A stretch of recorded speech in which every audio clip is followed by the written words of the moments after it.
They dumped my suitcase in the trash, laughing like children who had just played a cruel trick, saying, "That's where she belongs," as if the object that carried my clothes, my photographs, and the remnants of my life was nothing but garbage.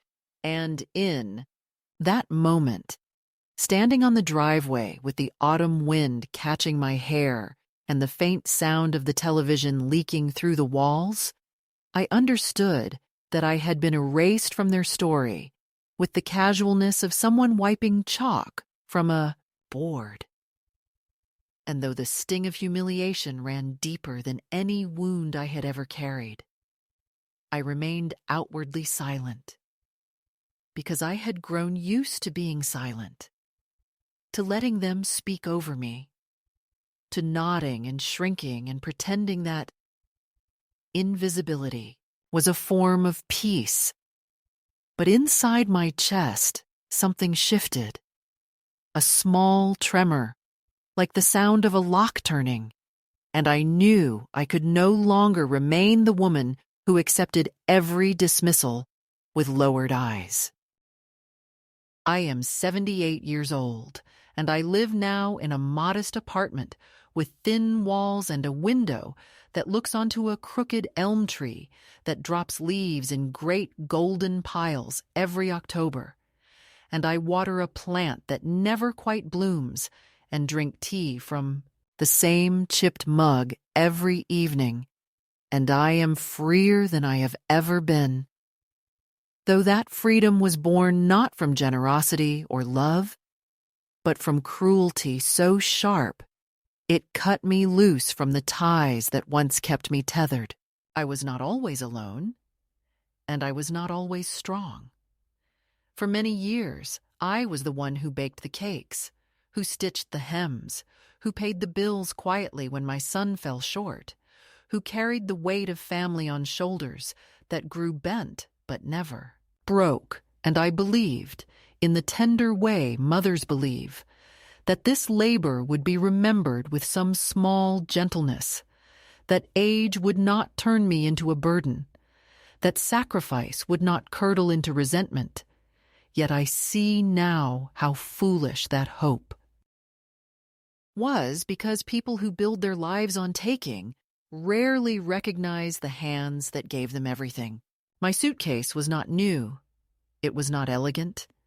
It was scuffed leather from decades ago, a gift from my late husband when we once thought we would travel the world together, and it had been with me through train rides, funerals, weddings, the birth of my grandchildren, and quiet holidays where I carried pies and jars of jam to whichever house I was allowed to visit. So when I saw it lying among the garbage bags, zipper split, clothes spilling like entrails, I felt as though they had not just discarded my belongings but had declared me disposable too, a nuisance to be managed, a story to be closed. I did not protest. I did not shout. I did not even bend down to rescue the sweater my daughter-in-law mocked for smelling of mothballs, because I knew if I tried to retrieve it, she would sneer, and if I begged my son, he would avert his eyes. And I could not bear another minute of watching him pretend not to notice my pain, so instead I stood still, my hand brushing against the keys in my pocket, the same keys I had kept since the day we bought that house together, my name etched on the deed, though they acted as if I had been nothing but a guest, and I thought, perhaps for the first time with clarity, that they could take my clothes and my memories and laugh over the spectacle of an old woman, humiliated, but they could not take away the truth that the walls around them still partially belonged to me.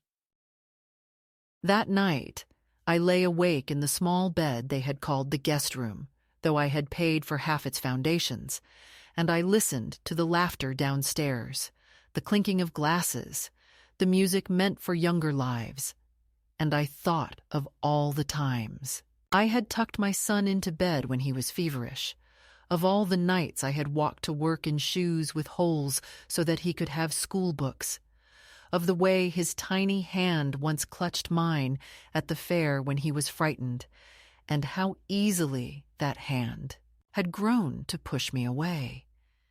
And I wondered whether cruelty always begins so softly, whether neglect is simply love that has been starved for too long, and I turned my face to the wall and whispered aloud, though no one could hear me.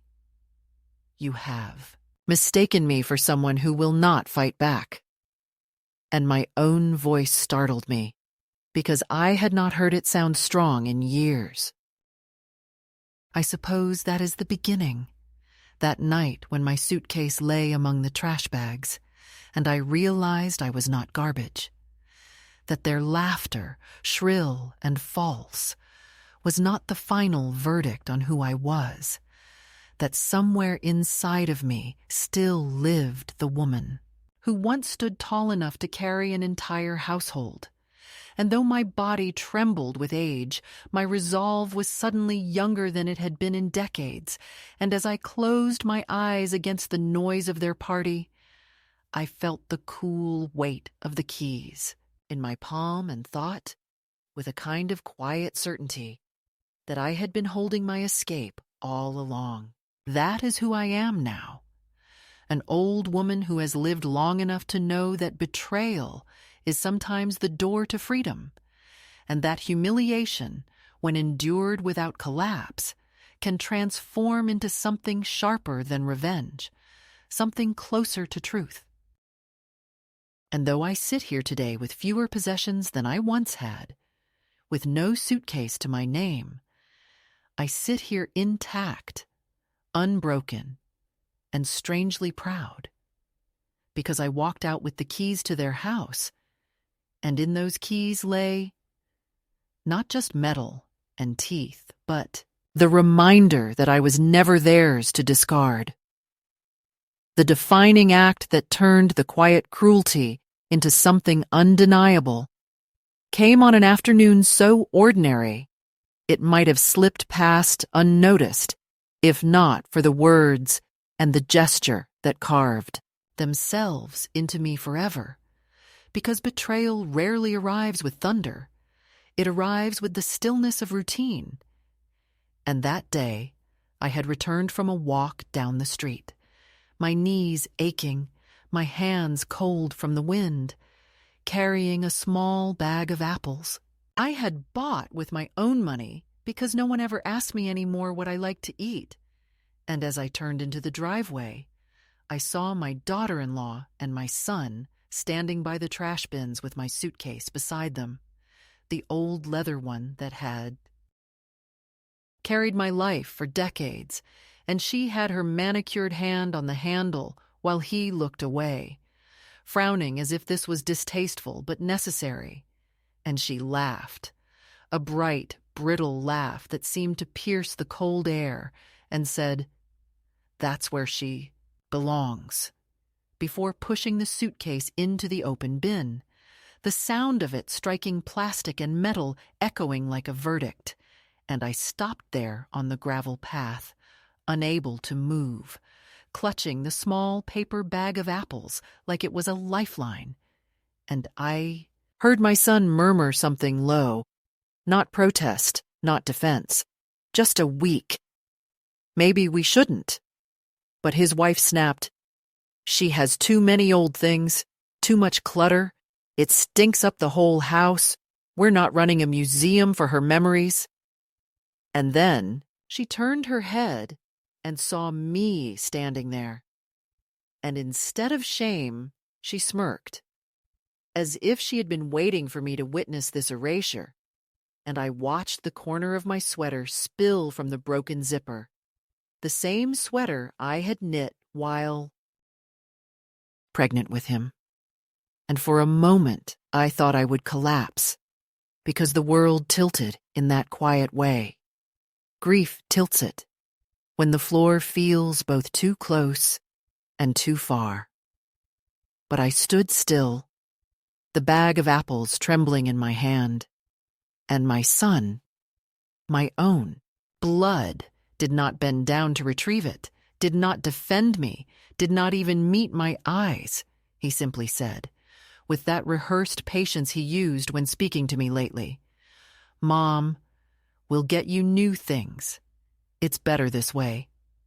As though my history could be traded at a store, and I felt the last thin cord between us snap in a soundless break.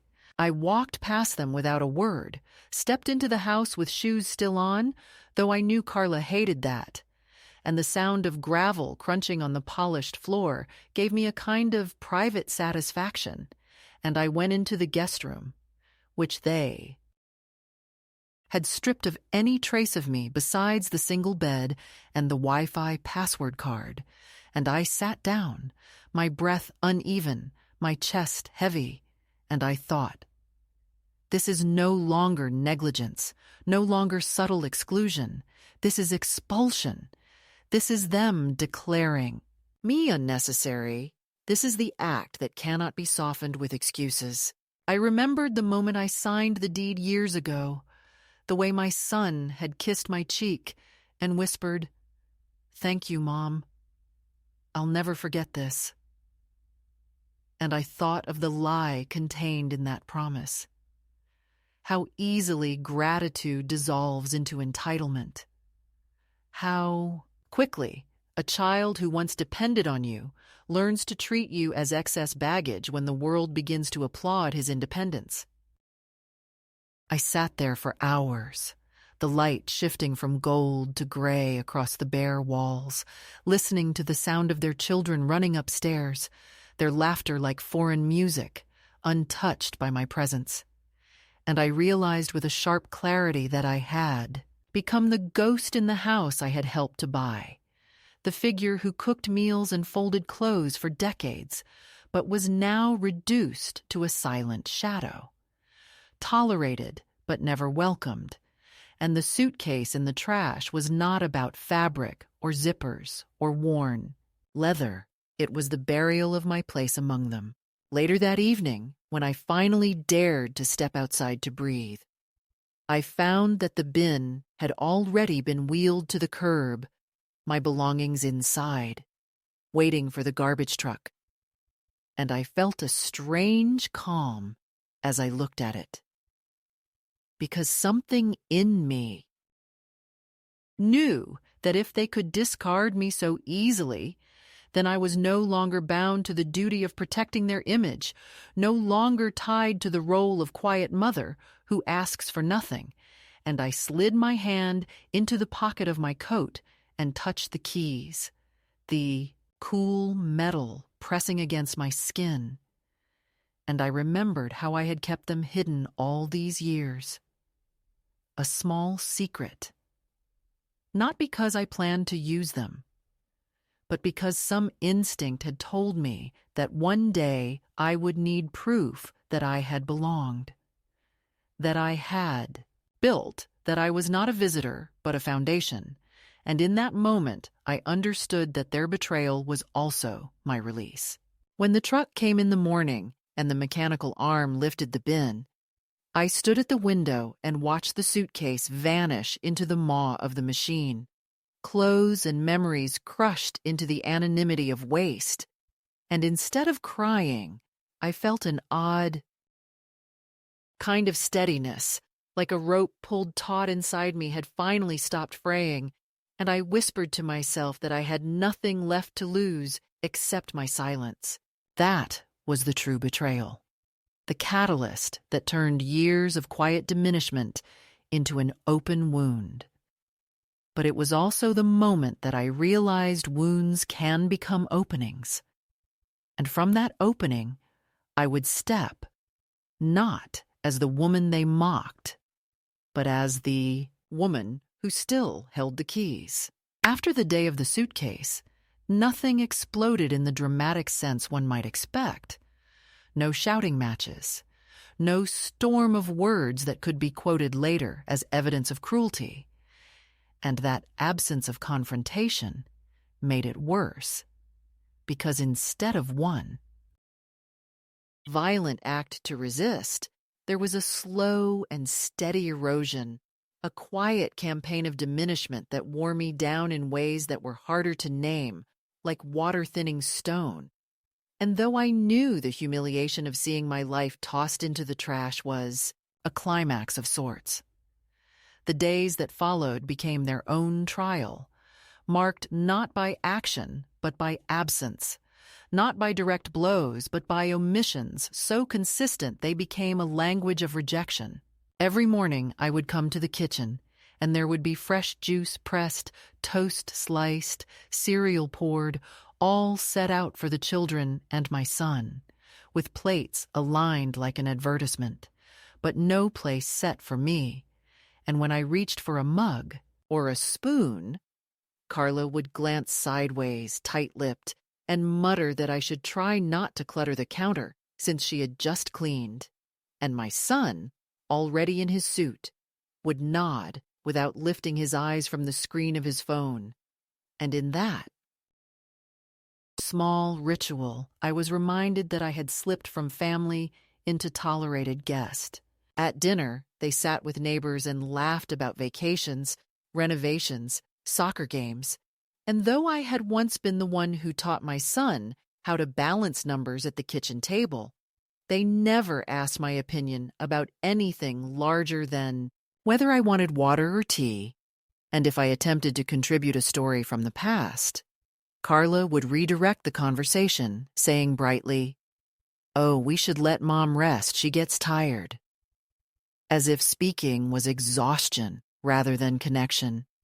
And my son would nod in weary agreement, the kind of nod that stung more than a slap because it carried the weight of dismissal wrapped in politeness. Even the children, still malleable, followed their cues, passing me in the hallway without greeting, avoiding eye contact at meals, occasionally whispering as if I were a fixture in the house, something to be avoided like a draft from a window. My world shrank to the guest room, a small square space with pale walls and a bed that smelled faintly of detergent, but never warmth. And I would sit there in the afternoons while the sounds of life carried on downstairs. Laughter, music, television, shows. And I felt as though I had been placed in a waiting room without an appointment, suspended in time. They began to dictate where I should sit too, not outright, but in subtle ways, guiding me to the end of the couch, to the corner chair, to the patio when visitors came, always away from the center, always positioned as someone peripheral. And I began to notice the pattern, how their voices softened around me, not in kindness, but in condescension. The same tone one uses with children or the infirm. And though I had once been the woman who worked double shifts, who balanced household accounts, who wrote letters in careful script to keep the family grounded, I was now spoken to as if I were fragile glass. There were moments that struck deeper than others, like the evening when guests came, and Carla introduced me not as his mother, but as someone staying with us for a while. A phrase so airy it made me feel like vapor, and I watched the neighbors nod, uninterested, as though I were an afterthought. I began to avoid mirrors, not because I hated my reflection, but because I no longer recognized her, the woman who had once been solid and central, now eroded into someone whose presence was tolerated at best, resented at worst. Even my belongings, what little remained after the suitcase was discarded, became the subject of ridicule, my shoes called shabby, my perfume too strong, my books labeled clutter, and slowly, piece by piece, I understood that they were not just erasing my past, but also compressing my present, pressing me into the narrow role of burden. And yet, beneath all of this, a strange countercurrent began to stir. Because while they shrank me in their eyes, I started to expand inwardly, noticing with greater clarity the hypocrisy of their performance, the way they praised themselves for generosity while offering none, the way they talked about legacy while discarding the very person who had built theirs. I found myself rehearsing conversations in silence, thinking of what I might say if I ever chose to speak without restraint, practicing words like weapons I never yet unsheathed. At night, when the house quieted, I would press the keys into my palm until the ridges marked my skin, a private reminder that despite their campaign of erasure, I still possessed proof of belonging. The first escalation, then, was not a fiery battle, but this slow suffocation, this careful stripping of dignity disguised as civility, and though to anyone else it might have seemed uneventful, inside me it was the grinding of gears, the slow awakening of a realization that I was not powerless, that invisibility is sometimes the space where strength grows in secret, and that they had underestimated how long an old woman can hold her breath before finally deciding to exhale in defiance. The turning point did not come with thunder or shouting, but in a moment so quiet it might have passed unnoticed had I not been listening carefully to myself for the first time in years. Because one evening, after enduring yet another dinner where my presence was reduced to silence and my absence would not have been remarked upon, I retreated to the guest room and sat on the edge of the bed, staring at the small dresser that held the last of my clothes, and I felt something inside me tilt as though the scales had finally shifted after too many years of imbalance, and I realized that I could no longer keep waiting for them to return to me the dignity they had stolen, that I would have to claim it myself. And the strangest part was how calm that thought made me, like the sudden clarity one feels after a long fever. I reached into the pocket of my cardigan and touched the keys I had hidden there, the same keys that had once unlocked every door in the house, keys I had never surrendered when I gave them my savings for the down payment, keys I had kept not out of distrust, but out of some quiet instinct that one day I might need to remind myself of who I was. And as the metal pressed into my palm, I felt not the weight of dependency, but the weight of ownership, of memory, of truth. They believed I was a guest here, someone passing through, but the papers filed in dusty offices still bore my name, and the walls themselves remembered the woman who signed them into existence. I stood then and walked to the mirror, looking at my face, the lines carved by years of work and waiting. And I did not see weakness. I saw endurance. I saw a woman who had survived the death of her husband, the loneliness of raising a child alone, the endless labor of keeping a household alive, and though they now treated me like clutter, I was not disposable. I was solid, and I still held the evidence in my hand. That night I could not sleep. Not because of sorrow, but because of a strange lightness, the kind that comes when fear begins to dissolve. And I lay awake, imagining what it would mean to walk out of this place, not as someone expelled, but as someone who chose to leave, carrying the keys as proof that I was more than they wanted me to be. The next morning, instead of waiting in the kitchen for the scraps of attention they sometimes offered, I dressed slowly in the navy dress they disliked, the one they said was too dark, too severe, and I walked outside without announcing myself, the cool air filling my lungs, and I went to the small park at the edge of the neighborhood where no one knew me, and I sat on a bench watching children I did not know play. And for the first time in years, I allowed myself to imagine a life beyond their walls, a life where my days belonged to me, where my silence was chosen rather than imposed, and the thought did not frighten me. It steadied me. I returned to the house that afternoon, carrying a small paper notebook I had bought at a convenience store, and I began to write down what I still owned, what accounts were in my name, what documents proved my part in the house, and with each line, I wrote, I felt myself rebuilding not possessions, but selfhood, as though naming what remained was an act of resurrection.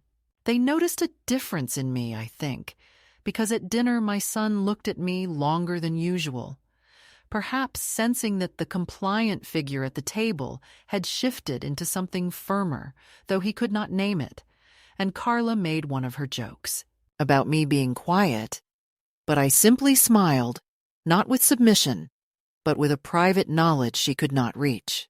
The shift was not loud, but it was irreversible, because once a woman remembers that she still holds her own keys, she cannot be treated as if she is locked out forever, and in that realization, I found the first true breath of freedom. They did not notice the change in me at first, or perhaps they noticed and pretended not to, because pretense was the air the house breathed. Yet, within a week of the evening, I stood before the mirror with the keys in my palm.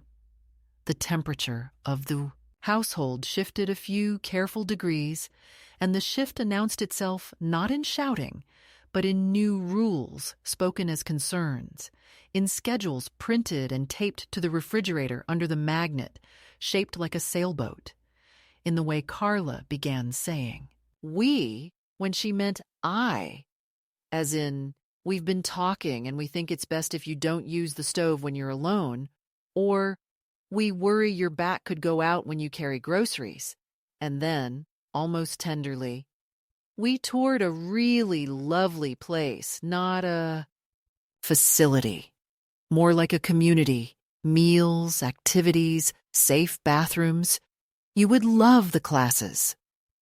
While my son, who once could not fall asleep unless I sat on the edge of his bed and rubbed small circles on his back, nodded with that managerial patience he wore to work and said that independence can be dangerous at a certain age and that planning ahead is love. And I watched their mouths and thought how strange it was to see fear masquerading as kindness when what it truly feared was the inconvenience of me. The first family meeting arrived on a Sunday afternoon when the house smelled of lemon polish and there was a plate of store-bought cookies on the coffee table, and Carla had printed a binder with tabs, medical, financial, household, and my name, just my first name, in a tidy label, and she smiled like a host at a panel discussion, and said this would help us all be on the same page, then slid a few pages in front of me. Simple documents, she assured. Healthcare proxies, an updated power of attorney, a small clarification about the house in case something happens. Her voice gentled on those last words, the way people soften before a blow. And my son added that it would give him the ability to make decisions quickly if I were ever incapacitated, and that it was truly only a formality. And I looked at the signature lines and felt a stillness settle over me. Not panic, not confusion, but the heavy clarity of recognition.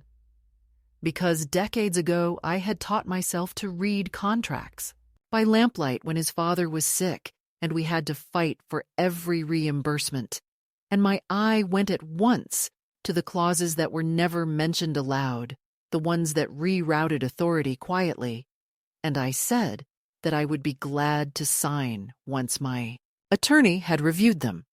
A sentence that changed the air like a dropped glass. And for the first time in years, both of them looked at me as if I were not an object, but a barrier. And Carla's smile tightened into a thin strip of white, while my son said, a little too loudly, that I didn't have an attorney, and I said, almost sweetly, that I would by Tuesday. They recovered quickly, because performers do. But the script changed after that, and every kindness acquired a condition, and every condition came dressed as safety. The gas knob was accidentally removed and placed in a drawer I was not supposed to open. My favorite cup disappeared because thin porcelain chips and gets dangerous. My name on a small bank account vanished from the mail because paper statements are so retro and we went paperless.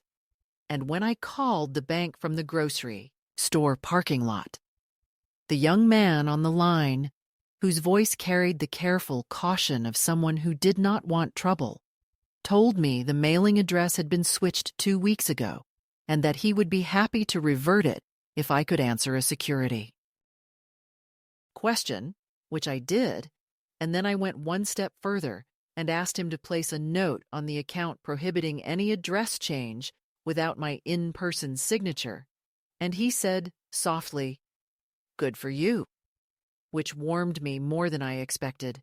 I began to make small trips that I did not announce, the sort of errands no one notices until the pattern shifts, and in these trips, I gathered the threads of my autonomy with the patience of someone darning a sock. I requested a certified copy of the deed from the county office where a clerk with chipped nail polish congratulated me for keeping records so clean. I visited a storefront attorney recommended by a woman I met in line at the pharmacy, a brisk widow with a silver bun and a canvas tote that read, "No, we are not invisible." And the attorney, whose office smelled faintly of coffee and printer ink, listened without dramatics and said, "You are on the title, yes, and you retain every right. And if anyone attempts to pressure you into transfers or guardianship without cause, call me." Then wrote his private number on the back of a card and told me to keep copies in separate places. I opened a small safe deposit box and slid into it the duplicate keys, the certified copy of the deed, and the notebook I had been filling with dates and names and details that might otherwise be dismissed as rumor or a frail woman's confusion. The pressure responded to my quiet movements, like a hand tightening on a jar lid, and, as if by coincidence, a social worker arrived one Tuesday morning with an apologetic smile and a clipboard, saying she'd received a wellness referral, and Carla performed concern so well she could have won an award, wiping imaginary dust from a spotless table and confessing that I resisted help. And the woman asked me a series of questions meant to measure me. What is today's date? Who is the president? Do you know where you are? And I answered at a measured pace, not to show off, but because I wanted the record clean. And when she asked if anyone had tried to limit my access to money or medical care, I watched Carla's face and said very calmly that there had been suggestions I no longer cook or manage my own mail, and that there had been documents presented to me without independent counsel, and the social worker clicked her pen and said she'd note that, which she did. And when the door closed behind her, Carla's mouth flattened and my son said I was being dramatic, and I said, with the steadiness I had saved for this, that clarity and drama were not synonyms. The second escalation is often the return of the past as pressure, and mine arrived in the form of a photograph slipped under my door late one night, a picture of me at 23 holding my newborn son, hair wild, eyes tired and exalted, and on the back, in Carla's script as neat as a ledger, "We are not the enemy," which was almost funny because enemies are seldom the ones who announce themselves. They prefer disguises like efficiency and propriety, and it occurred to me then that what they feared most was not my decline, but my assertion, because assertion would puncture the story in which they were caretakers rather than beneficiaries. They tried to starve me of the small gratitudes that keep a person feeling human. A neighbor mentioned she'd tried to stop by with soup and been told I was resting. Invitations that once included me became conversations I overheard through a wall. Even the grandchildren learned to step around me as if I were a misplaced chair. Yet with each subtraction, a new resolve grew. And in secret, I practiced leaving. Not because I planned to vanish without trace, but because I wanted the act to be mine. And not a reaction. So at dawn, I timed the walk to the bus stop. I learned the schedule to the courthouse and the bank. I located a locksmith who returned calls and did not flinch at age. I folded the few clothes that remained to me and placed them in a canvas tote I could lift without asking for help. And I tucked into my coat, lining a small envelope of cash I had been saving from returns and rebates, and the half-forgotten dollars between old book pages. When my son finally raised his voice, it was not rage, but weariness lacquered in threat. A long exhale of a man who believed he had been reasonable for too long. And he said he could not live in chaos, that he had a career to protect and children to raise and a wife who could not spend her days worrying about a parent who insisted on making everything difficult. And he asked with a lawyer's cadence he'd picked up from someone, whether I was trying to punish them, whether I understood what I was doing to the family.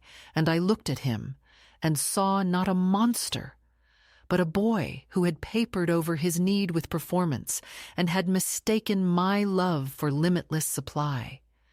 And I said softly that the family had done something to me first. And the room went still because truth is the only thing that stops performance cold. The next morning, they changed the Wi-Fi password and did not offer it. A small act meant to isolate disguised as oversight. And I smiled because I had already copied what I needed, and because solitude, when chosen, is not a punishment, but a resource. And in that quiet, I made 2 final calls. One to the attorney to confirm that a letter asserting my rights was ready, should I need it, and one to the locksmith to confirm a slot on Thursday morning, and then I slept the first solid sleep I'd had in months. The kind of sleep a body grants itself when it knows a decision has matured. On Wednesday, a letter arrived addressed to me but opened. A bland invitation to tour an assisted living community with an attached brochure showing women my age smiling at watercolor classes. And I traced the glossy edge and felt a surprising tenderness for those women.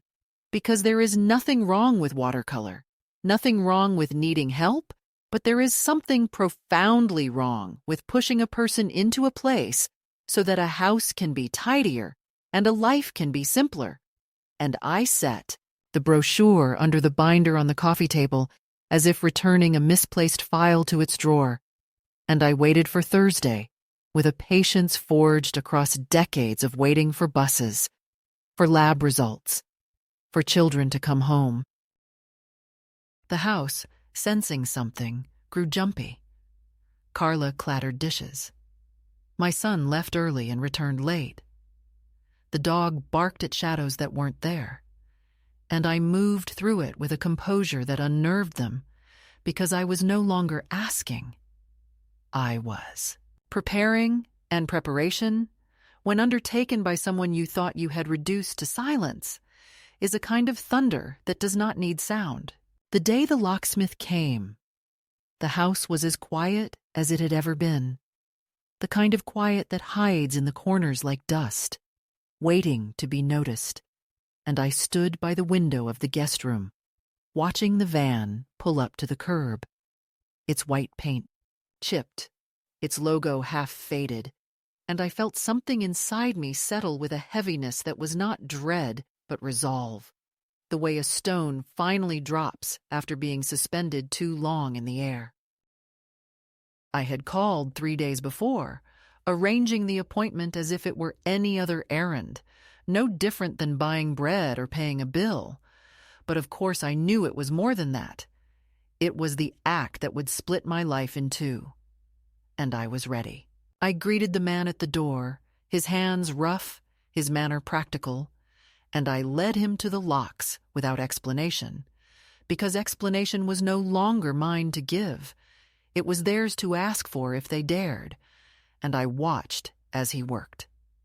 The metal, shavings falling like confetti at my feet, each turn of his drill undoing the grip of their authority, and in that sharp, clean sound I heard something like freedom.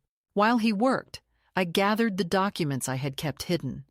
The certified deed with my name printed clearly, the attorney's card, the notes I had written to myself in the little notebook, dates, words, incidents that proved what they had tried to deny, and I placed them carefully into the canvas tote that had replaced the suitcase they had discarded.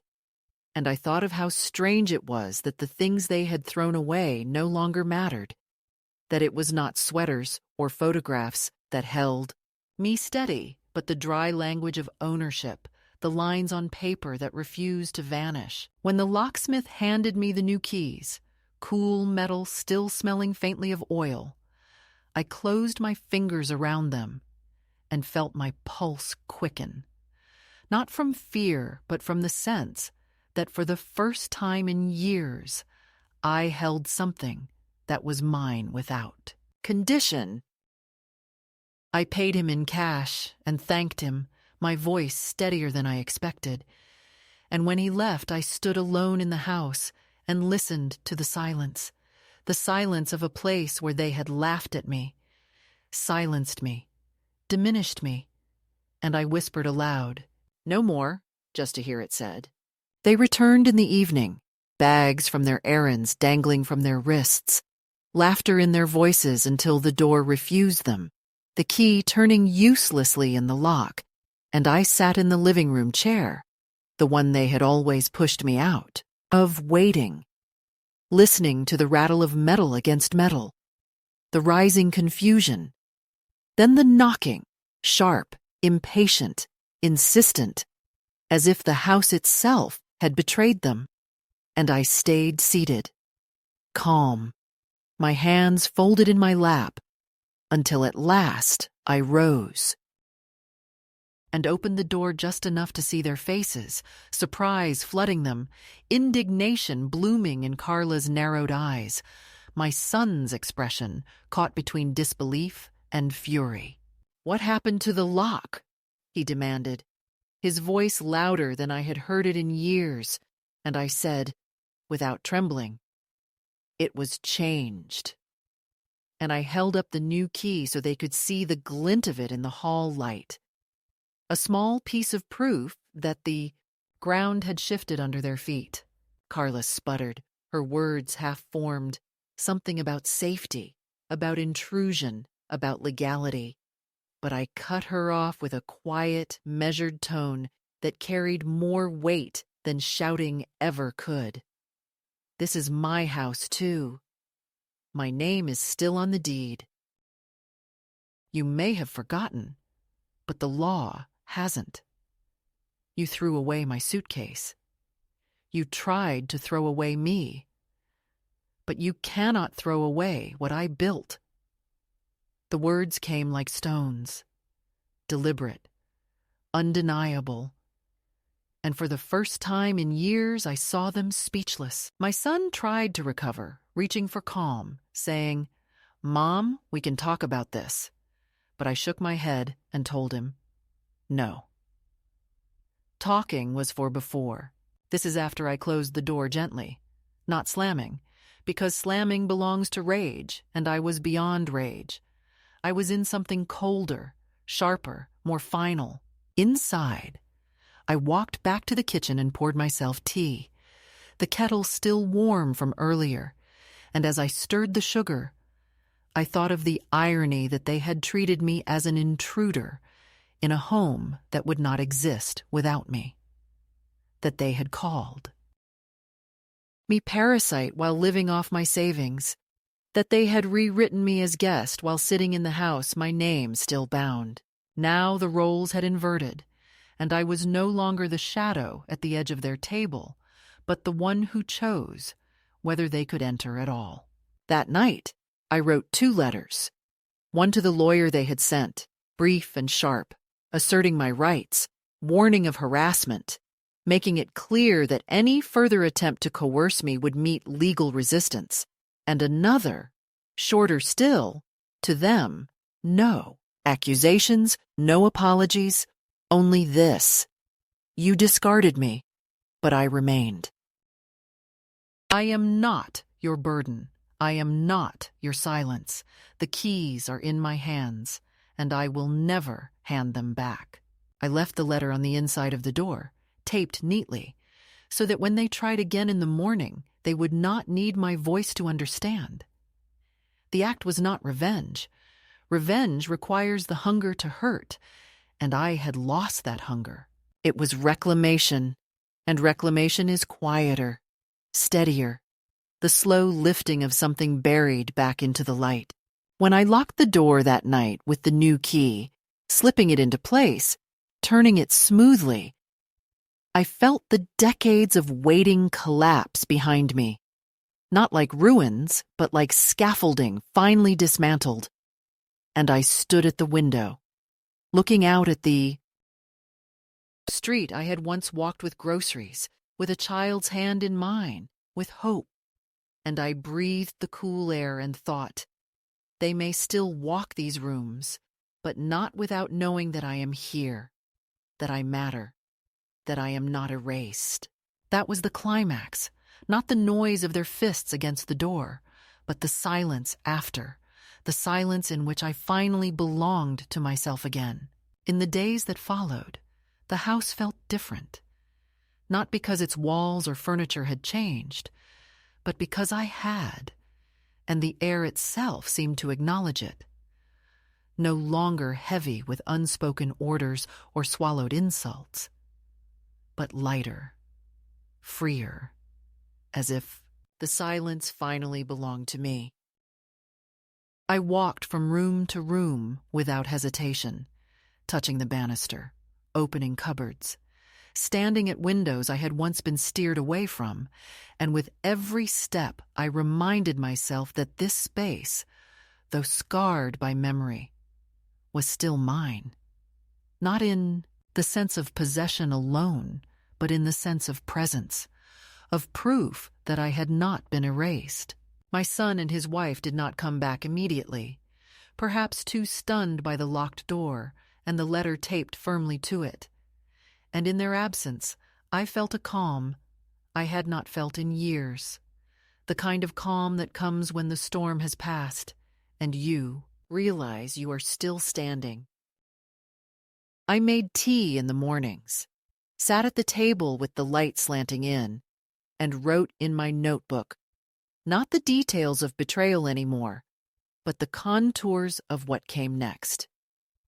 A list of books I wanted to read again, recipes I might revive, the names of friends I had let drift away because I was too busy being available to those who used me.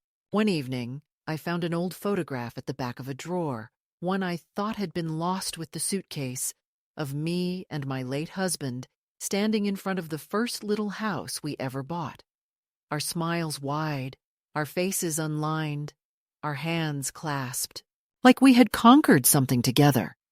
And as I looked at it, I felt a pang of grief not for him alone, but for all the years I had let myself forget that I was once that woman, solid, proud, unafraid.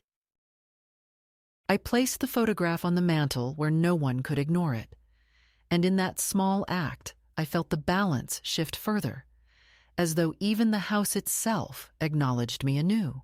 The neighbors saw me more now, and some greeted me in ways they never had, perhaps out of curiosity, perhaps because they had seen the headlines my son and his wife stirred up when they pretended concern for my well-being.